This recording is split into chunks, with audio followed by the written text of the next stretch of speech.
Bismillahirrahmanirrahim. Assalamualaikum warahmatullahi wabarakatuh.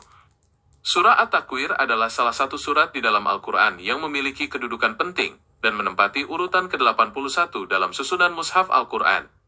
Kata At-Takwir sendiri secara bahasa bermakna menggulung, yang diambil dari kata dasar yang terdapat pada ayat pertama surat ini, yaitu kata kuwirat, menggambarkan peristiwa ketika matahari digulung.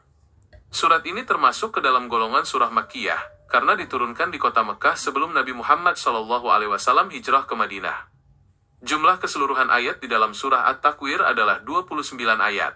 Pokok isi utama dari surah At-Takwir terbagi menjadi dua bagian besar, yakni penjelasan mengenai kedahsyatan tanda-tanda hari kiamat serta penegasan tentang kebenaran risalah Al-Quran dan kenabian Nabi Muhammad SAW. Pada bagian awal surat, Allah Subhanahu wa Ta'ala memaparkan peristiwa-peristiwa alam yang sangat luar biasa dahsyat saat hari kiamat terjadi. Peristiwa-peristiwa tersebut meliputi matahari yang digulung, bintang-bintang yang berjatuhan dan kehilangan cahayanya, gunung-gunung yang dihancurkan dan dijalankan, unta bunting yang ditinggalkan tanpa diurus, binatang-binatang liar yang dikumpulkan, lautan yang dipanaskan atau meluap menjadi api, hingga ruh-ruh yang dipertemukan kembali dengan jasadnya. Selain goncangan alam semesta, surah ini juga merekam peristiwa sosial yang sangat mengguncang nurani pada masa jahiliyah, yaitu tentang bayi-bayi perempuan yang dikubur hidup-hidup, yang akan dimintai pertanggungjawaban dan ditanya mengenai dosa apa sehingga ia dibunuh. Setelah serangkaian sumpah yang agung tersebut, Allah Subhanahu wa Ta'ala menegaskan bahwa setiap jiwa pada hari itu benar-benar akan mengetahui apa saja yang telah dikerjakan dan dihadirkannya selama hidup di dunia. Aspek-aspek penting yang terkandung di dalam surah At-Takwir selanjutnya beralih pada penegasan otentisitas wahyu ilahi. Allah Subhanahu wa Ta'ala bersumpah demi bintang-bintang yang beredar, waktu malam, dan waktu fajar, bahwa Al-Quran bukanlah ucapan sembarangan, melainkan benar-benar firman Allah Subhanahu wa Ta'ala yang disampaikan melalui perantara malaikat Jibril yang memiliki kedudukan mulia, kekuatan, serta kepercayaan di sisi Allah Subhanahu wa Ta'ala.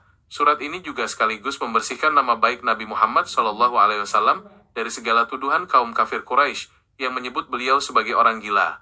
Allah Subhanahu wa Ta'ala menegaskan bahwa Nabi Muhammad SAW bukanlah orang gila, karena beliau benar-benar melihat malaikat Jibril di ufuk yang terang dan menerima wahyu yang lurus untuk disampaikan kepada seluruh alam semesta. Pada bagian penutup surah, Allah Subhanahu wa Ta'ala menegaskan bahwa Al-Quran adalah sebuah peringatan bagi umat manusia, khususnya bagi siapa saja di antara hamba-hamba Allah Subhanahu wa Ta'ala yang ingin menempuh jalan yang lurus. Namun, kehendak manusia untuk menempuh jalan kebenaran tersebut tetap berada dalam kekuasaan dan atas izin Allah Subhanahu wa Ta'ala selaku Tuhan semesta alam. Semoga setitik mutiara hikmah yang telah kita selami dari surah At-Takwir ini mampu melembutkan relung hati, memperteguh keimanan, serta menjadi lentera yang menerangi langkah kita dalam menggapai ridha Allah Subhanahu wa Ta'ala. Perlu dipahami bersama bahwa uraian di atas tentulah tidak seluas, sedalam, dan selengkap makna hakiki yang terkandung di dalam samudra Al-Quran, melainkan hanyalah secuil sekelumit pengantar untuk menggugah kecintaan kita terhadap kalam ilahi. Saya ucapkan terima kasih atas perhatiannya, semoga saudara beruntung dan mendapatkan pahala jariah yang terus mengalir, dengan menyebarkan ilmu yang ada pada video ini dan video-video lainnya pada channel ini. Semoga Allah Subhanahu wa Ta'ala selalu melindungi kita semua dalam kebaikan. Wabillahi taufiq wal hidayah. Wassalamualaikum warahmatullahi wabarakatuh.